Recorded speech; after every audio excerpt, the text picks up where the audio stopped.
এবার মামলায় ফাঁসলেন মাশরাফি বিন মর্তুজাও। সাকিব আল হাসানের পর বাংলাদেশ ক্রিকেটের সাবেক এই অধিনায়কের বিরুদ্ধেও মামলা দায়ের করা হয়েছে। ছাত্র আন্দোলনে অস্ত্র হাতে হামলার অভিযোগ উঠেছে তার নামে। অপরাধী করা হয়েছে মাশরাফির বাবা গোলাম মর্তুজাকেও। বৈষম্য বিরোধী ছাত্র আন্দোলনকালে ছাত্র জনতার ওপর হামলার অভিযোগে মাশরাফি বিন মর্তুজার নামে মামলা দায়ের করা হয়েছে। গতকাল রাতে নড়াইল সদর থানায় মাশরাফির নামে এই মামলাটি দায়ের করা হয়। শুধু মাশরাফিই নয়, এই মামলাতে আরও ৯০ জনকে আসামি সাব্যস্ত করা হয়েছে, যারা কিনা অস্ত্র হাতে নিরস্ত্র ছাত্র জনতার ওপর হামলা করেছে।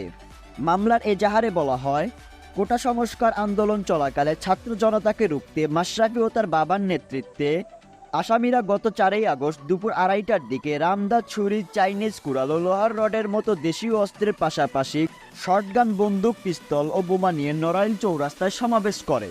বৈষম্য বিরোধী ছাত্র আন্দোলনকারীরা ও নিরীহ শান্তিকামী জনতা স্বৈরাচার শেখ হাসিনা সরকারের পদত্যাগের দাবিতে মিছিল নিয়ে শহর অভিমুখে আসছিল।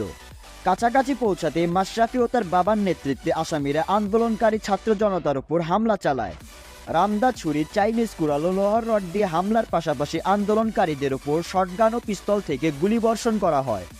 বিস্ফোরণ ঘটানো হয় বোমারও। বৃষ্টির মতো নিক্ষেপ করা হয় ইট পাটকেল। এতে বহু আন্দোলনকারী গুরুতর আহত হন। উল্লেখ্য, মাশরাফি বিন মর্তুজা নড়াইল ২ আসনের সংসদ সদস্য ছিলেন। স্বৈরাচারী আওয়ামী লীগ সরকারের মনোনীত প্রার্থী হিসেবে নৌকা প্রতীকে নির্বাচন করেন তিনি ছিলেন দলের যুব ও ক্রীড়া বিষয়ক সম্পাদক। ২০১৮ সালে প্রথম ও ২০২৪ সালে দ্বিতীয় দফায় সংসদ সদস্য নির্বাচিত হন মাশরাফি। তাছাড়া এবার জাতীয় সংসদের হুইপের দায়িত্বও পান দেশসেরা এই অধিনায়ক। ছাত্র জনতার আন্দোলনের মুখে শেখ হাসিনা সরকার দেশ ছেড়ে পালালে সংসদ ভেঙে দেন রাষ্ট্রপতি।